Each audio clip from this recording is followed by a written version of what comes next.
So some of them did that. And what they would do is they'd go to a firehouse.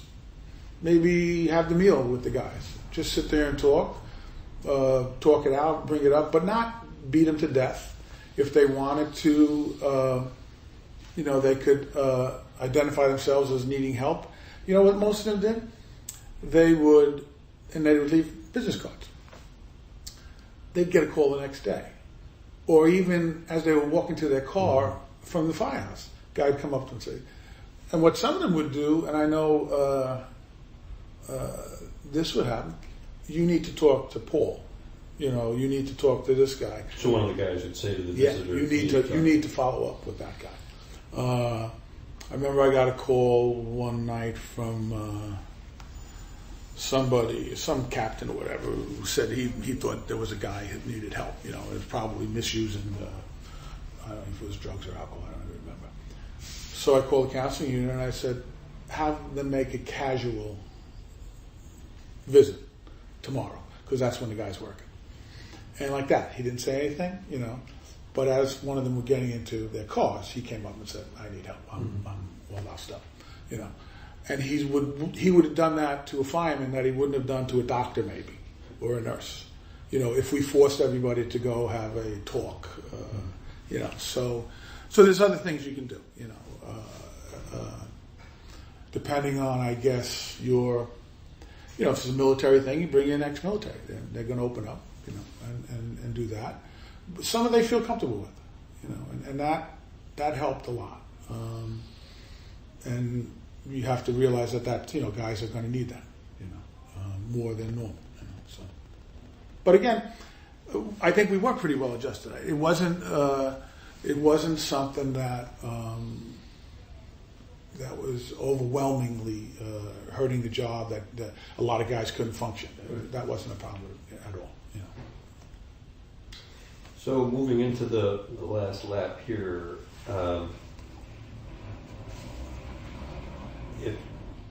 If you were going to take a couple of learnings out of all of this, this being 9/11, aftermath, what would be the couple of learnings that you think are most important, or things that people should remember, or you most want to remember as a...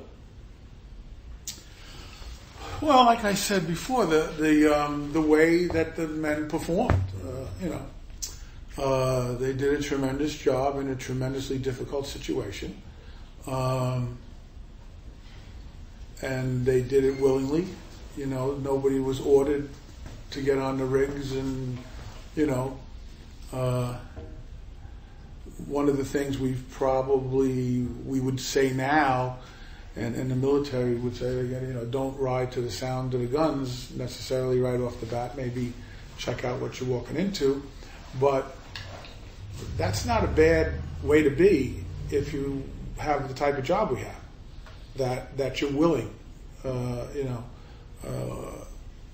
and you're ready, willing, and able to do that. And they, you talk about, are you willing to sacrifice yourself? Yeah, they were.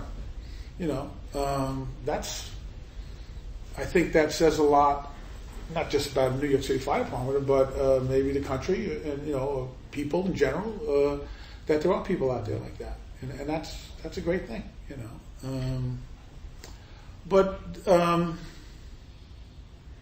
don't know what you mean as far as like a takeaway. Like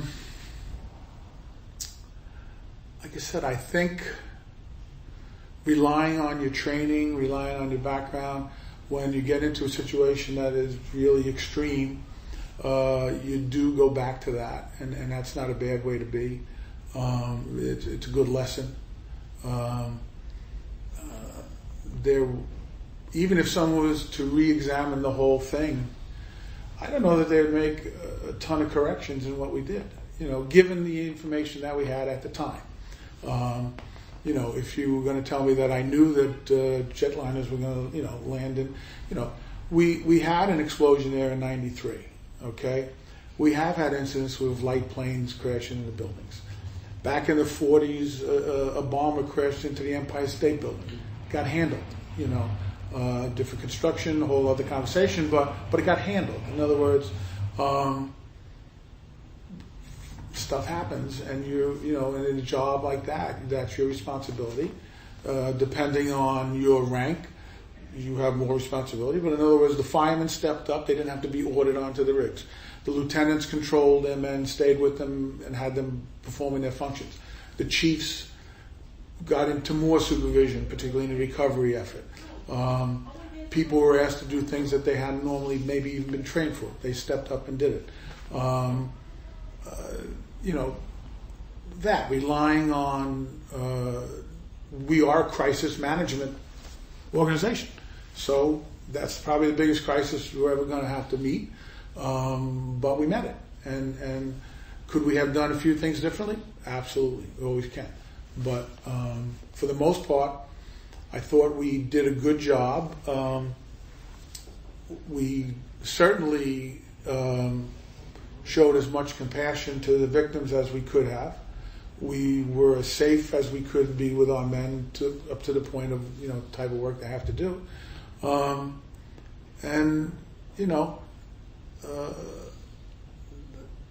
they do it again tomorrow. In fact, one of our biggest fears when we got them down, at headquarters, years later, would we get them to behave any differently after we realized, overcommitment can be a negative sometimes. We had to change the culture of the way we responded to little things. Subway incidents. Now we don't all pile into the subway, 5 companies ready to go to work. No, we send a couple of guys down, check it out, see if they haven't set off some sort of a gas or whatever. We do that. Even when we talk about the culture of safety in the fire department, we really worked on it my last couple of years with the safety division and operations working together and training. We had to take on a tremendous training responsibility. We lost what would have amounted to a little more than a full class of probies. It took us a couple of years to catch up, to get the manpower back to where it belonged. Then we had to take on, okay, now we're going to do, what if they set off something in the subway? What if they set off something in a high-rise? What if they set off a car bomb? Who's training on that? Not only the probies that we were training, but also unit training, bring in companies and let them look at stuff now completely different. We war gamed in the first couple of 6 months or a year, even when I was on the staff.